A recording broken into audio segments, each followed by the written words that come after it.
The contents of this program may not necessarily represent the views of Ummah Channel.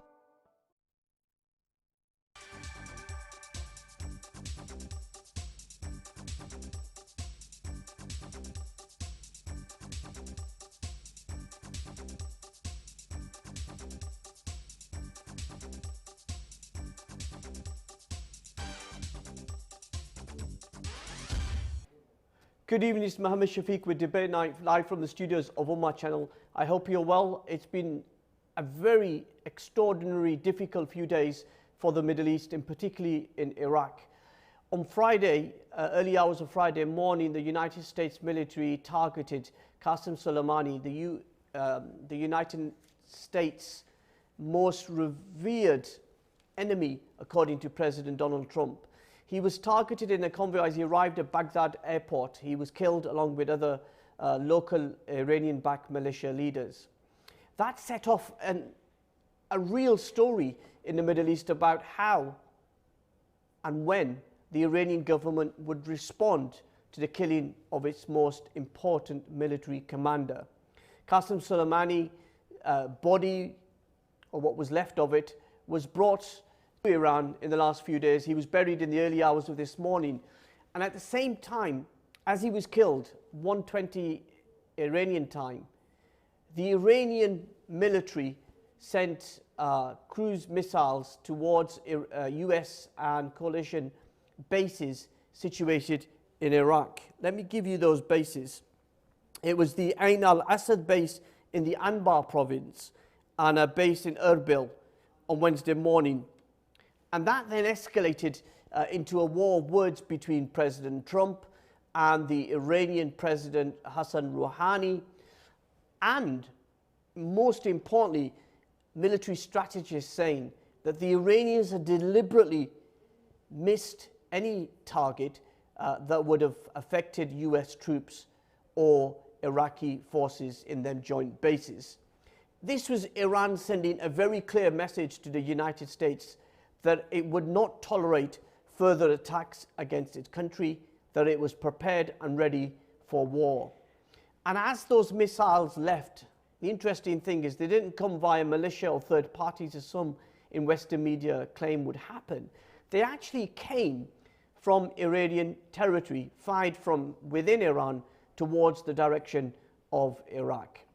And in the last few hours, President Donald Trump, speaking in the White House, has said that as the Iranians have now stepped down, that he will not be declaring any further military action towards Iraq. He announced strong economic sanctions, as if that's not enough, and what the Iranian people have suffered over these past 10-15 years. And Western defense analysts have said that Iran's short and medium range ballistic missiles, of which they have over 200, and they have a range of 2,500 kilometers, which is easily able to strike forces in Iraq. So that gives you an idea of what has been happening. It's been a very busy few days for the world media, who've been camped out both in Iraq and Iran and in Washington.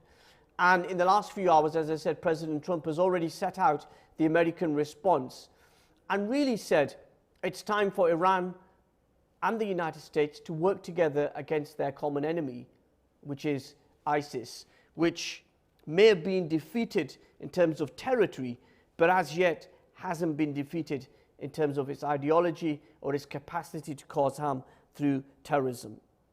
The president, speaking in the White House, as I said, in the last few hours, said that it appears that Iran is standing down and that Washington will not seek a response. And that's interesting, because what the Iranians said in the aftermath of those missiles in the early hours of this morning was that if the United States responded to these missile strikes, then they would target US bases across the Middle East. And security sources in Tehran were clear that places like Qatar, Bahrain, Oman, the United Arab Emirates, Saudi Arabia, Israel, and Turkey, where there are bases, US bases, that they would be targeted. And in effect, that could have caused a much more serious consequence. So really, if you like, the summary of where we are at this moment in time is that the world was holding its breath to see what the American government, and in particularly President Donald Trump, would do. He appears to have said that no Americans were killed, and as long as I'm the leader of the United States, Iran will never have nuclear weapons. And he says he'll ask NATO to get more involved in the Middle East. And Iran has been very clear that they deliberately evaded US forces in a military attack. In essence, it wasn't just about sending those 13 missiles, but also sending a message to the United States that Iran will not be messed about, and that its capability to attack US targets in the Middle East is something which they're very, very proud of. And the United States government will rue the day, according to one Iranian military official, that they killed the military strategist, Commander General Qasem Soleimani. As I said, that in essence is where we are in terms of the debate, the discussion. It seems to have relatively calmed down compared to what it was like 24 hours ago, where we saw a ratcheting up of possible action. So we are live here in the studio of Ummah Channel. We'll be taking your calls on 01204 939393. I know many of you were watching on Facebook Live on the Ummah Channel page there, so a very warm welcome to those watching us there, and also we're on YouTube as well, so if you're watching us around the world, welcome. You can share your thoughts with us. I'm here till 8 o'clock this evening UK time, and we'll bring you the latest news as it comes in. So the number on your screen there, 01204 939393. What do you make of the Iranian missile strikes? What do you make of President Trump, who stepped from the brink? Because he said, didn't he, only 48 hours ago, that if the Iranian military targeted US bases in the Middle East, he would attack Iran, including cultural sites. He backtracked last night when he had a meeting with the Greek Prime Minister in the Oval Office, where he backtracked and said, actually, you know, I'm somebody who likes to obey the law. And backtrack after that huge public anger, because if you attack cultural sites, museums and historical locations, that in itself is a war crime according to the Geneva Convention. So where are we going to go with this? And we're not really giving you what British Prime Minister Boris Johnson in his first public comments since Qasem Soleimani's assassination on Friday, speaking in House of Commons at Prime Minister's questions, said that Qasem Soleimani had the blood of many British citizens on his hands. And this is the interesting thing.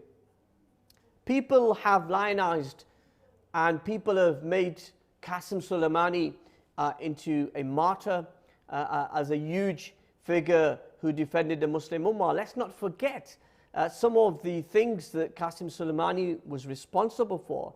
In particular, let's remember Syria. That war since 2011, which hundreds of thousands of innocent civilians have been killed, stepped up campaign to support the brutal dictator Bashar al-Assad in terms of the Iranian forces that went into Syria, and really was about understanding that Qasem Soleimani has Muslim blood on his hands. Let's go to the phones. As I said, the number is 01204 939393. Let's see you on the line. Assalamu alaikum, you're live on Ummah Channel. Walaikum salam, how are you? I'm good, thank you. What would you like to say? I'd like to say that the American taxpayer needs to ask Donald Trump what he's doing with his taxes. I mean, you know, how many $1 trillion are being spent on arms, and how many people are in America without health care? America has no clean water. America has no education system. I don't need to tell you about American poverty, but the taxpayer, they are getting so many bombs, and that's not really fair on the taxpayer. We need to impeach Trump. And at the end of the day, it doesn't matter. I mean, you know, Donald Trump, he should go to every, you know, with American soldiers, when they die, he is calling for war. Then he should go and inform the mother himself, look, an American soldier has been shot dead in this war. Anybody can declare war. You tell a woman her son has died. When you say that President Donald Trump should focus on domestic policies, President Trump has been saying that Qasem Soleimani has the blood of so many American and coalition forces who were killed during the Iraq war of the last decade or so. Donald Trump. He's responsible. Let me finish the question. Let me finish the question. So the president's saying that he's taken action to protect the American people. What would you say? I would say where's the evidence? I would say it's a bit ironic that during the impeachment hearing this is coming up. I would say, okay, you've got an election coming up. All of this is, I don't believe it. I need to see evidence. Because, anybody can make a claim, back it up. Evidence of what? Evidence of this bloodshed. Evidence of these soldiers dying. At the end of the day, look, the soldiers that have died, every single one of them has died on foreign soil. What were they doing on foreign soil in the first place? And what would you say about the... House, if you come to my house uninvited, then you don't know what's going to happen. And what would you say to the thousands of innocent civilians killed in Syria at the hands of Qasem Soleimani and Iranian forces? I would say at the end of the day, we are all human beings. We all bleed red blood. We don't need to look at each other as Syrian, as American, as this and that. At the end of the day, look, we are all the same. Everybody is one. We all need to increase the peace. In life, there are two things. There's hawks and there's doves. We need more doves in this world. We need to increase the peace. And at the end of the day, this war is business. The poor are getting poorer. Well, thank you very much for your comments there, dear sister.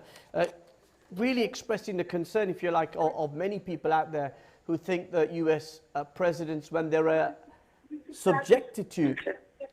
thank you very much there, sister, for your call. But in a sense, making the point that US President Donald Trump is the third president in US history who's been impeached by the House of Representatives. That vote happened just before Christmas, and we are waiting for the full impeachment trial, which happens in the US Senate. That's expected to happen in the next few weeks, and there is some people, particularly on the left in terms of US politics, Democrats, who claim that President Trump is using this crisis and the assassination of Qasem Soleimani as a way to hide away from his own domestic problems, and the fact that we're in presidential election year 2020 in November. The United States goes to vote for a new president. Does Donald Trump get re-elected to an historic second term, or does he get punished and booted out from the White House after just 4 years? These are some of the debate that is going on US news networks, homes, cafes and restaurants across the United States, trying to understand that is President Trump and everything, the chaos, the division, the hatred, the contradictions of his politics over the last 4 years, is that enough? Are they ready for a new start with a new president? As you see, the US Democrats will be starting their voting process in terms of selecting their candidate, and that happens in Iowa in early February, and that will then determine who will face President Trump in that general election in November 2020. God, it feels strange saying the word 2020, does it not? It only feels like it was 2000 when the new century started, and we're already 20 years in. Allah subhanahu wa ta'ala bless the ummah. Wherever Muslims are suffering around the world, we pray that Allah subhanahu wa ta'ala protects them and protects them from violence and hatred and division, and we pray for peace. War is never good because innocent people die. So as I said, the lines are open, 01204939393. Please pick up the phone, join us, share your thoughts about what you think about the assassination of Qasem Soleimani, the Iranian missile attacks, ballistic missile attacks, which we saw yesterday. So should I say early hours of this morning, around midnight, I think it was UK time when we got the first reports of those missile strikes. 13 ballistic missiles from Iranian territory that attacked US bases in 2 US bases in Iraq. And what's interesting tonight, the Iraqi foreign minister has called in the Iranian ambassador for addressing down to tell him that they do not approve of Iran targeting Iraqi territory, violating its sovereignty. It'll be interesting to see how that develops. And at the weekend, on Sunday, we saw the Iraqi parliament vote to ask all foreign forces to leave Iraq. Now, many people got really excited about this and thought this may actually happen after the assassination of Qasem Soleimani. But what has not made the news is that the Sunni communities and the Sunni MPs, along with the Kurdish MPs in the Iraqi National Parliament, didn't vote. They boycotted that session. So in effect, it was just the Shia MPs who voted in that vote. And therefore, the United States seems to think that that is not a legitimate vote because the opposition parties boycotted that particular vote. But it'll be interesting to see what happens over the next few days. And another key point that we've got to remember here is that the United States military, through the Pentagon, had confirmed through anonymous sources that Iran had deliberately targeted those two missile bases, and the exact location in which they attacked in Iraq and those US forces was designed to limit any injuries towards US or Iraqi forces. And the intelligence assessments which have been shared, I think, over the last 24 hours or so, has been that it was to miss US forces to prevent the crisis from escalating out of control while sending a very strong message of Iranian resolve. And a source in Washington last night said that early indication were that there were no US casualties. And President Trump speaking in the last few hours confirming there was no US casualties, no Iraqi casualties, no injuries, and there was minimal damage to those bases. So what was Iran doing? It was expressing its grief over the last 3 days. You saw those millions of crowds that came out in Tehran, in various cities there and in Iraq to commemorate and to join the funeral procession, as we saw. And as I said, because of that stampede yesterday in Qasem Soleimani's home city, we actually saw that the burial was postponed. And as those missiles were attacking US bases, Qasem Soleimani was laid to rest in the martyrs' graveyard in his home city. That, we understand, is where he wanted to be buried. And the Iranian Supreme leader, Ayatollah Khamenei, was very clear that we would seek revenge for the brutal killing, as he termed it, of Qasem Soleimani. And the United Nations mission in Iraq has said the country should not be made to pay the price of the war of aggression between the United States and Iran, and that both Washington and Iran need to de-escalate, and that the strikes violated, again, Iraqi sovereignty, and we call for urgent restraint and a resumption of dialogue. Iran should not pay the price for external rivalries. So let's just go back to where we were in terms of those missile strikes. It was around 10:30 British time, around 1:30 in Iraq, when Iran fired 13 ballistic missiles from its territory against at least 2 Iraqi facilities. As I said, the missiles hit 2 targets, the Ain al-Assad in Anbar province and a facility in Erbil, the capital of Iraq's semi-autonomous Kurdish region. And in a speech this morning in Tehran after the attack, Iran Supreme Leader Ali Hussein Khamenei said the corrupt presence of the US in the region should come to an end, calling the missile attack a slap in the face of the United States. And President Trump, remember, in the immediate aftermath of calling an emergency National Security Council meeting, where he often, with this president, you hear his latest opinions and views on Twitter and social media before you hear any official statement saying that all was good on Twitter and that he would be making a statement on Wednesday morning. We heard that statement. It was 11 o'clock in Washington, just after 11 o'clock Washington time, 4 o'clock here in the United Kingdom, where he said that Iran seems to be standing down. There's no US casualties for him to respond to, and therefore he is not going to pursue that process. And really, I think from a point of view of ordinary citizens in Iran and Iraq, a huge sigh of relief, if you like, that having seen perpetual cycle of violence, war, occupation, hatred, genocide in Iraq, whether it was coming from Saddam Hussein through the 80s and the 90s, or whether it was through US, British and foreign forces in the illegal occupation and the illegal war in 2003. And then the aftermath of Daesh, ISIS, that barbaric organization that has caused so much hatred and disgust around the world at their actions, where they were able to get Iraqi territory and also in Syria.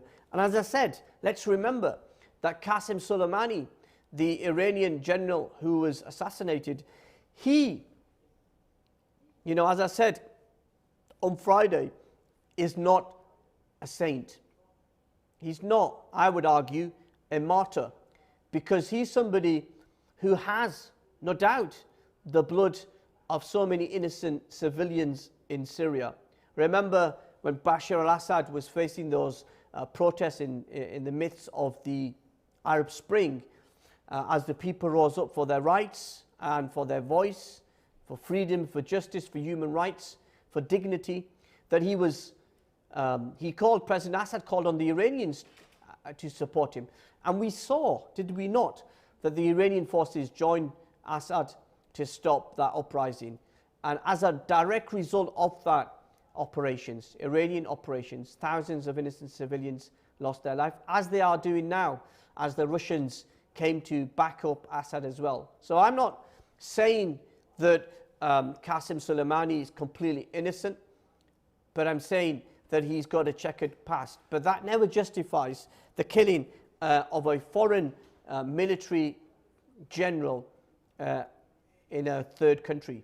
And that's why Jeremy Corbyn, the leader of the Labour Party, very clear in the House of Commons this afternoon at Prime Minister's questions, clearly saying that this was an assassination and it was a breach of international law. And Jens Stoltenberg, who is the NATO Secretary General, has condemned the attack, the missile attacks by Iran, and called on Iran to refrain from further violence. Allies continue to consult and remain committed to our training mission in Iraq.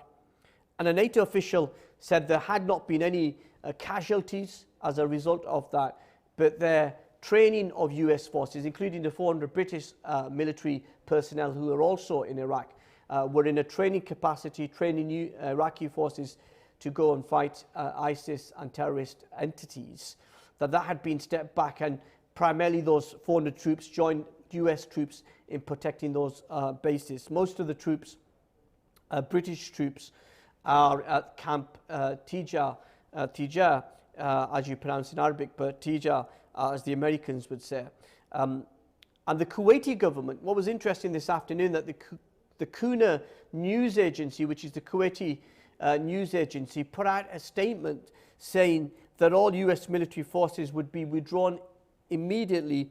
And this caused a lot of shock and anger within Kuwait, because they remember what happened when in the early 90s when Saddam Hussein occupied and invaded Kuwait, and they were very worried about the consequences of that.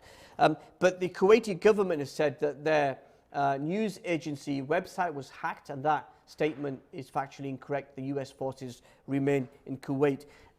And what was a worry for all the countries in the Middle East, remember this, for all the countries in the Middle East, was that there was an escalation of violence, that if President Trump this afternoon had ordered further strikes, not on Iranian militia, Iranian-backed militia in Iraq or in Yemen or in Syria, but had actually targeted Iranian territory, then that would have escalated to the point where Iran said that they would target US forces in third countries, for example, like in the UAE or Qatar or Kuwait or Saudi Arabia. And so there was a deep concern amongst world leaders that that escalation might have happened. But at the moment, as we said, that escalation seems to have drifted, and a calm has prevailed between the United States and Iran.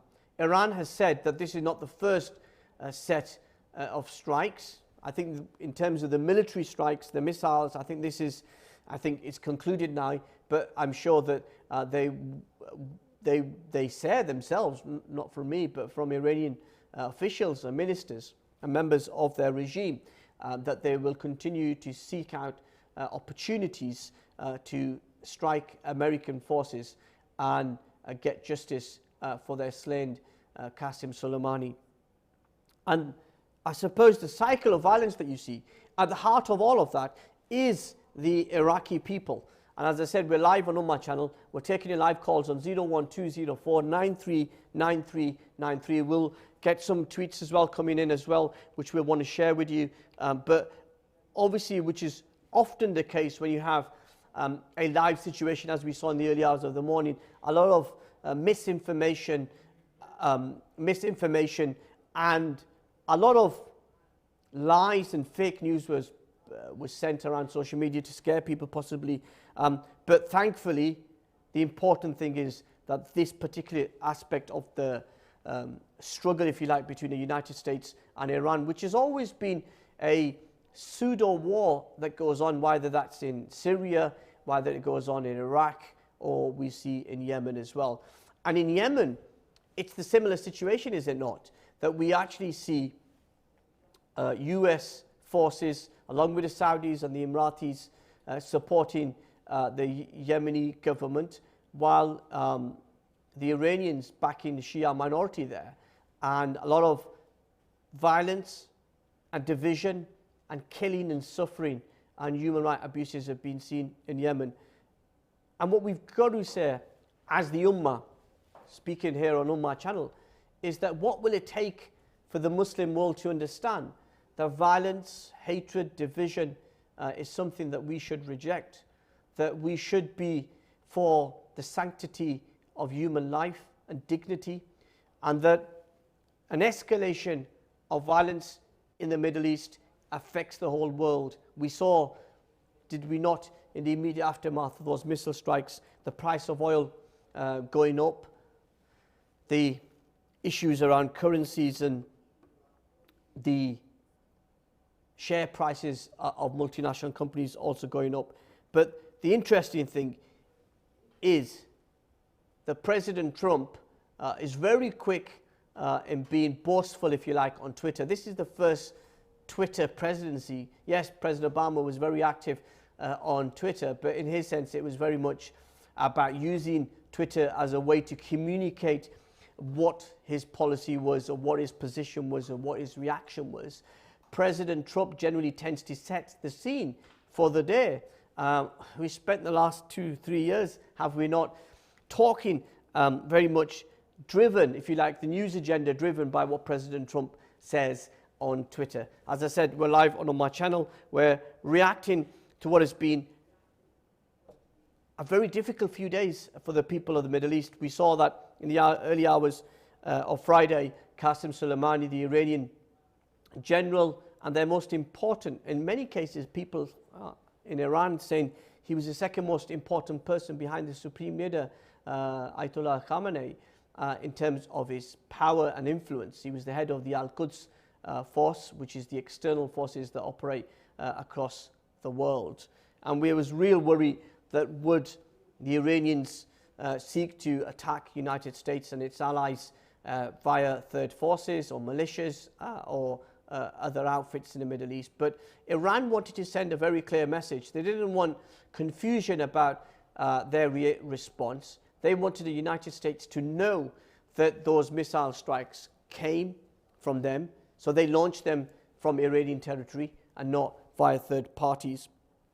And then, in a clear refrain in terms of its official military strategists and advisors to the Iranian President Hassan Rouhani, very clear message sent to the Americans via third parties that if they were to escalate this and attack Iranian territory, then they would go after US bases in the Middle East, targeting those countries that are hosting and in partnership with the United States.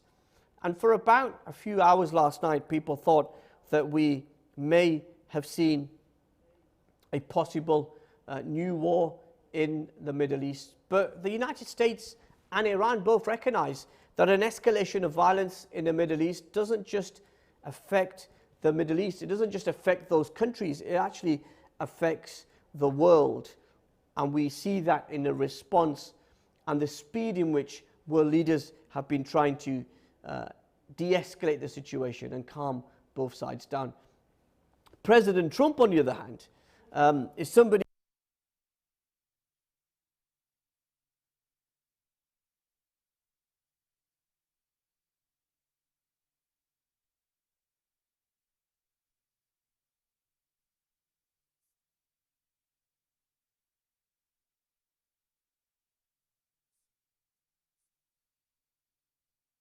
around the world. And we had the devastating news this afternoon that a Ukrainian plane traveling from Tehran to Kiev, Ukraine, got into some trouble and crashed on the outskirts of Iran.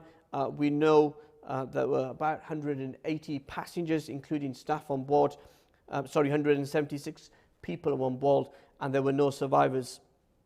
That was a Boeing 737 plane that was heading from the Iranian capital, Tehran, and heading to Kiev, the Ukrainian capital. And all those on board who were mostly Iranian, including 3 British citizens. There were 30 residents of Edmonton in Canada, all died, and in a suburb called Perand, which is a suburb southwest of the Iranian capital, Tehran. And that happened, obviously, according to the Iranians, the plane had taken off from the Imam Khomeini International Airport, where a fire struck one of its engines, and the pilot lost control and it then crashed. There was some speculation about whether it's something to do with those missile strikes. At this moment in time, there is no evidence to suggest that. It could possibly be that there might have been a bomb there. That cannot be overruled either at this stage. The Iranians are obviously investigating, and the Ukrainian foreign minister sending a team of investigators to Tehran want to recover some of those the bodies and the possessions of those that were killed, and then to support that investigation. So where are we in terms of what does Iran say? As I said this morning, following those 13 ballistic missile attacks on US bases, the Iranian Supreme Leader Ayatollah Khamenei said that this was a slap in the face of the United States, and the talk of revenge. And this is really interesting because over these past 3 days, as we've seen the funeral procession from Iraq into Iran, and it had gone into the holy city of Qom and Tehran, and then into his home city. He talked about, and this is a key point which I think we in the West has seemed to have forgot. And this is the exact quote, and I want to give it to you. This is Ayatollah Khamenei, who's the supreme spiritual leader of Iran. And he said, "The talk of revenge and such debates are a different issue. For now, a slap was delivered on their faces last night. What is important about confrontation is that military action as such is not sufficient. What is important is that the insidious American presence in our region must end." And the remarks came hours after Iran had sent that message to the United States via those 13 missiles.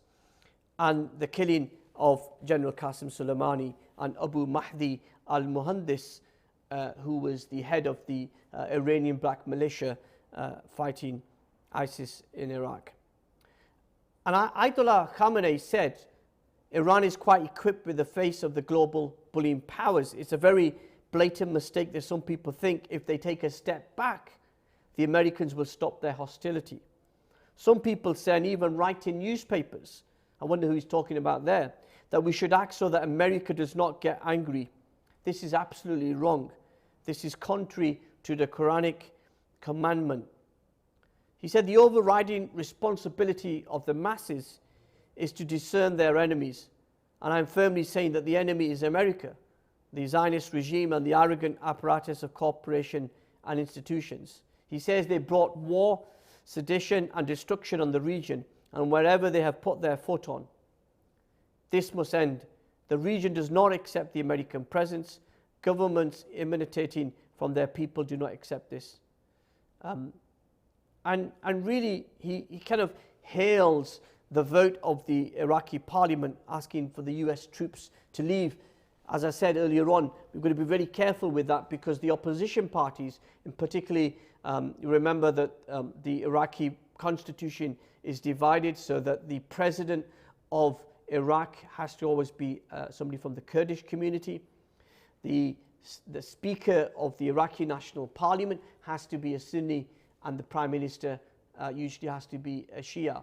And when that vote happened on Sunday, that historic vote to ask the United States to remove their troops from Iraqi territory and to free Iraqi sovereignty from those foreign forces, the Sunni MPs and the Kurdish MPs boycotted that session. They didn't attend, and therefore, obviously, with the Shia MPs there, they voted in favour of that motion. So that's just a clarification, if you like, and just be careful for ourselves that we understand the reasoning behind why that vote took place.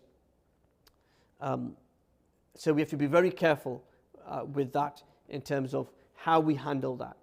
01204 939393. I promised I'll give you some tweets as well as we're getting here. And let's have a look. Patrick says that the Iraq on Iran Air 655 by the Vincentium wasn't in any meaningful way sank. So this is talking about in the aftermath of the, I think it was in the 80s where US, in the aftermath, I think of Lockerbie, the Pan Am plane that went down in the Scottish town of Lockerbie in the late 80s, early 90s. And soon after that, the US military shot down an Iranian passenger plane which was carrying innocent people, in which 290 people, 66 of them were children, were killed. And Patrick's there talking about when will those victims and their families get justice. Interesting question there from him.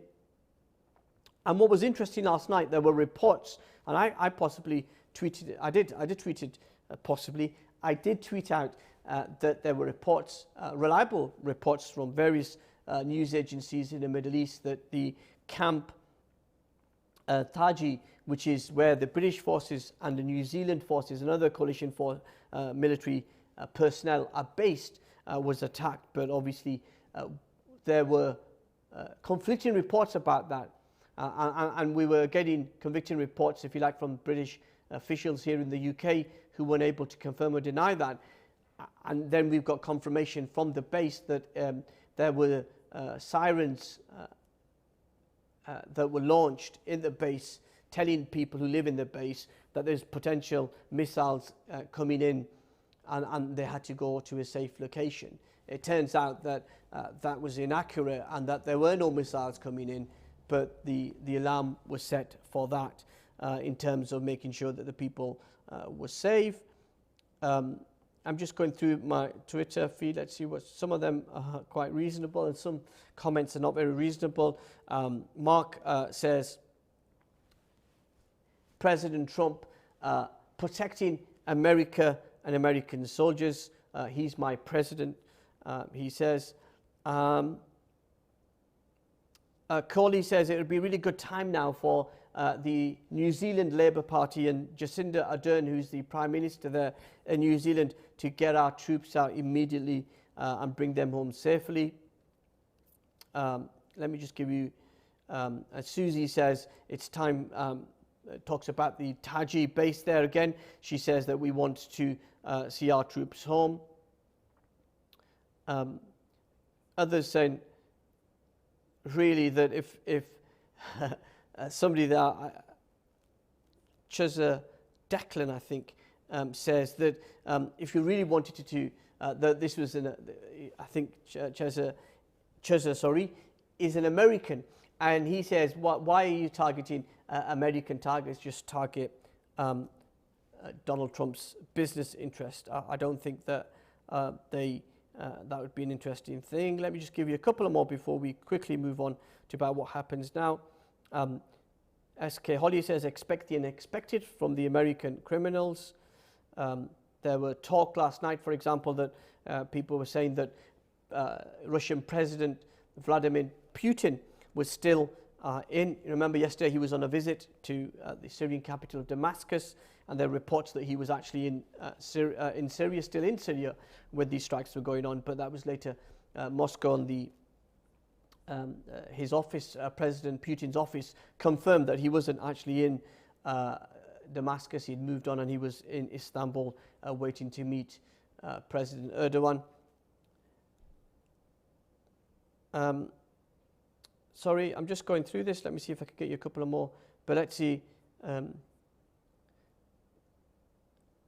In a sense, asking people, looks like, Chaudhry Bash says, looks like a face-saving act by Iran to appease a domestic audience. US will be happy if it's just that one response. And that was the interesting thing, because you have to remember about this, is that Iran could have strike those bases, the two bases that they struck, and they could have targeted US military, and there would have been casualties of that, because there is no missile drone dome shields, if you like, in Iraq that would have protected those forces, and that if US forces were killed or injured, God forbid, then that would have escalated, and Iran didn't want to escalate it, and therefore it just wanted to send a message to the Americans: look, we can target your bases. We did it on this occasion, minimal damage, nobody was injured, but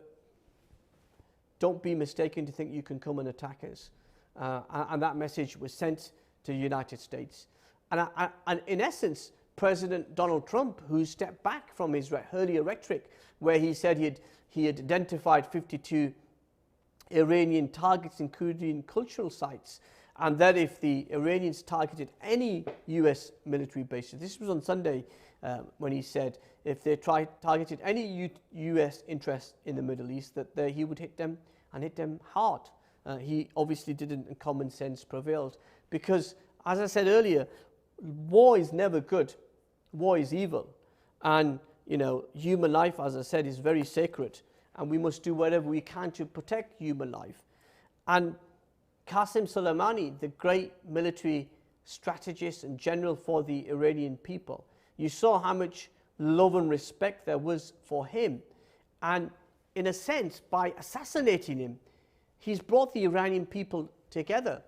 You would see liberals, and you would see religious people and non-religious people, the opposition, the reformers, the moderists as they're known, and hardliners, all on the same page. Hassan Rouhani, the president, and Javad Zarif, who's the foreign minister of Iran, who were the two people who single-handedly worked with the US government, along with Germany, France, China, Russia, to sign that Iran nuclear deal. Worked really hard as modernists and reformers to come to a conclusion in terms of that disagreement around Iran nuclear plans. And they had that agreement which was signed by the Americans, where some of the sanctions were lifted. And there's a real fear now that with the US pulling out of that deal, that the rest of the signatories are really worried about the consequences that will have on the future of that deal.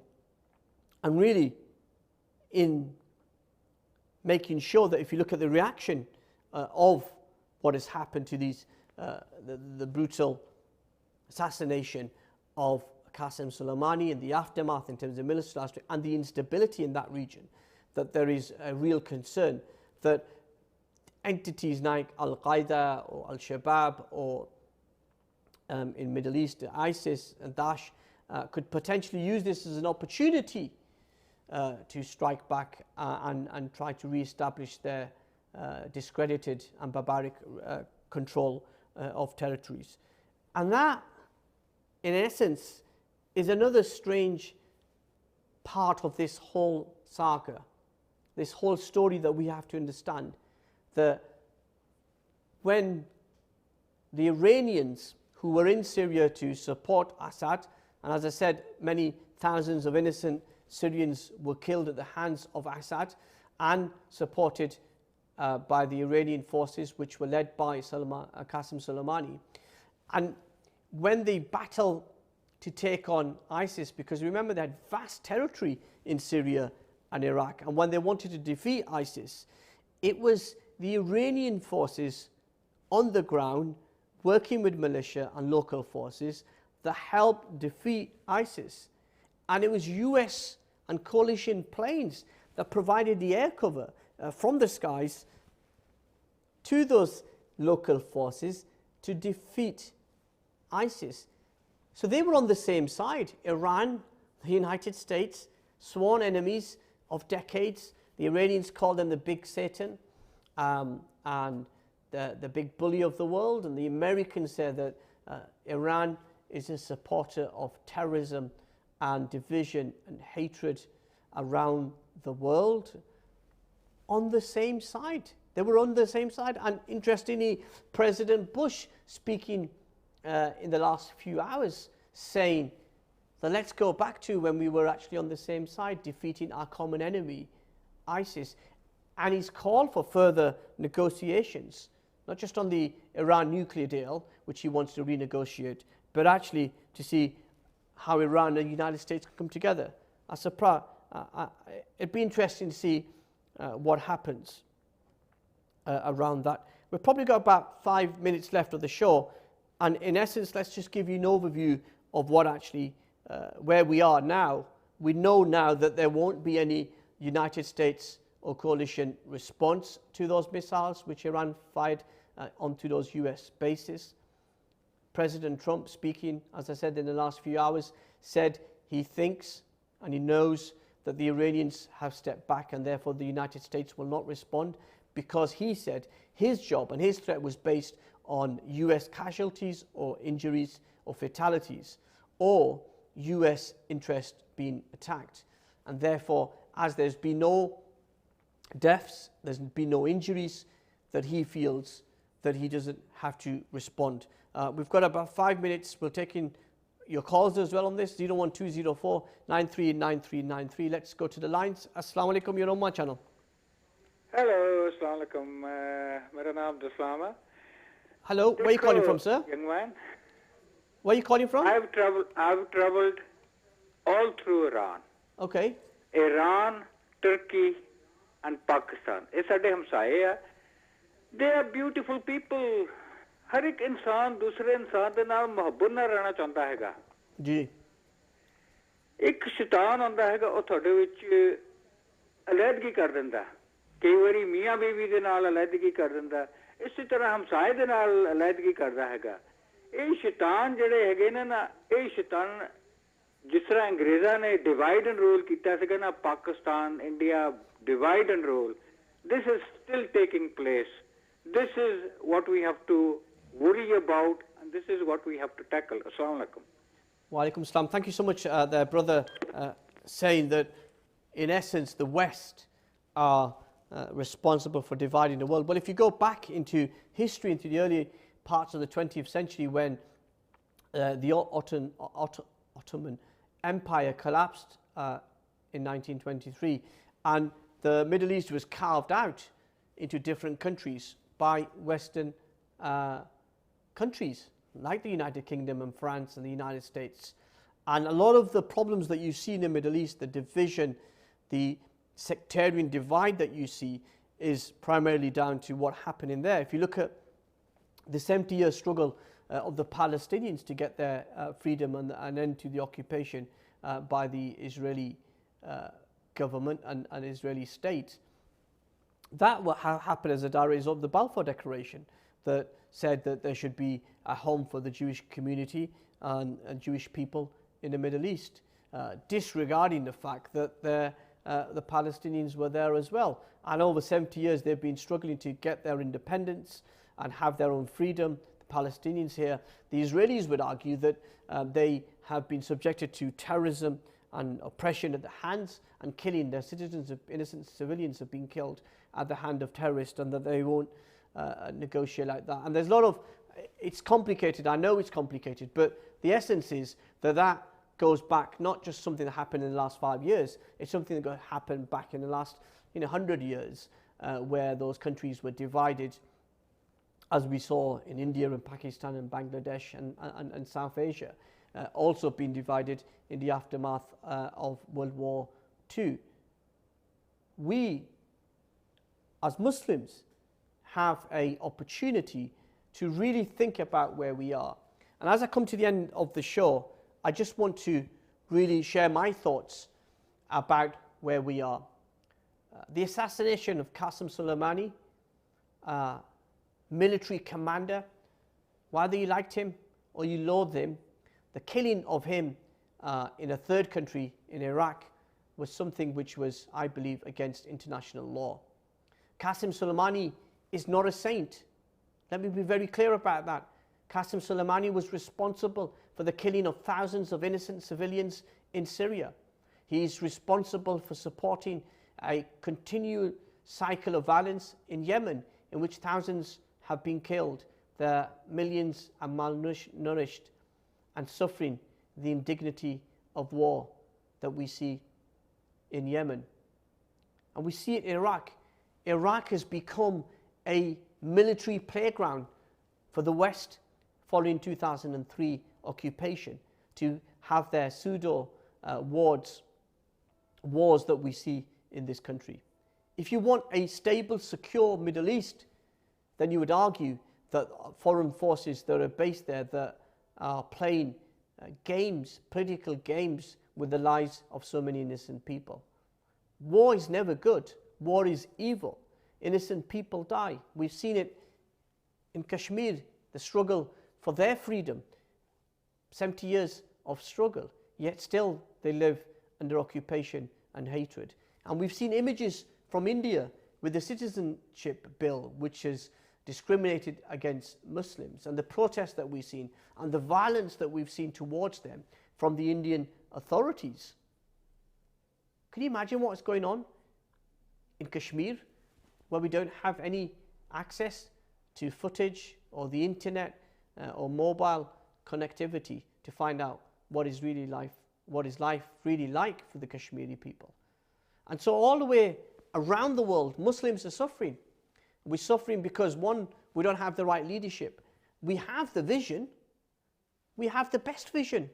The vision as set out by our Holy Prophet sallallahu alaihi wasallam. That great history of our faith, where Muslims, Christians and Jews lived in harmony for hundreds of years without sectarianism, division and hatred. And all of this goes back, I believe, to 2003 and that illegal war by President Bush and Tony Blair, that we saw an illegal war, and the world stood by while millions were killed in that illegal war. And the consequences of Western intervention is there for all of us to see. Look at Iraq. Look at Afghanistan. 19 years, nearly 19 years of US and coalition forces in Afghanistan. Is Afghanistan more safer today than it has been in the last 19 years? No, it's not. The Afghan forces and the Taliban are still fighting that perpetual, decades-old war. And we see it in Libya. Whatever you think about Muammar Gaddafi, Gaddafi was a brutal dictator. And again, somebody who oppressed and killed so many innocent people. But since he was ousted in another military, Western-inspired military adventure, look at the state of Libya. It's in chaos, fighting amongst themselves. And so in essence, there is nowhere you look in the Middle East and in Muslim world where foreign policy has led to those countries being better countries. If you look at Tunisia as an example, that when the people themselves are inspired to rise up and governments and controllers of those countries recognize the appetite for change, that we see real change, as we saw in Tunisia and maybe Sudan as well. We have to become better, and we have to make the world a better place. I want to thank you for joining us. I know we had a program on tonight with Councillor Hassan Rashid, who is going to be here talking about his life as Deputy Lord Mayor of Rochdale, but obviously in light of what is happening in the Middle East and the changing dynamics of this story of the Iranian missile strikes on US territory and the assassination of Qasem Soleimani, we decided to take this opportunity to give you an overview and give you the latest updates as to what is happening. From me, Mohammed Shafiq, and everybody here at the studios of Ummah Channel, thank you so much for joining us. I'll see you very, very soon. Assalamu alaikum.